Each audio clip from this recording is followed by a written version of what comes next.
তো স্বাগতম রাজশাহী বিভাগ। রাজশাহী আমার 26তম জেলা।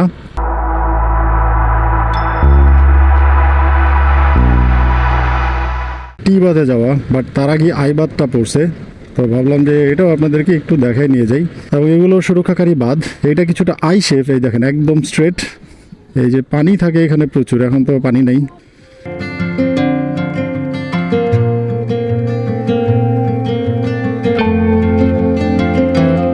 আর এই হলো টি বাঁধ।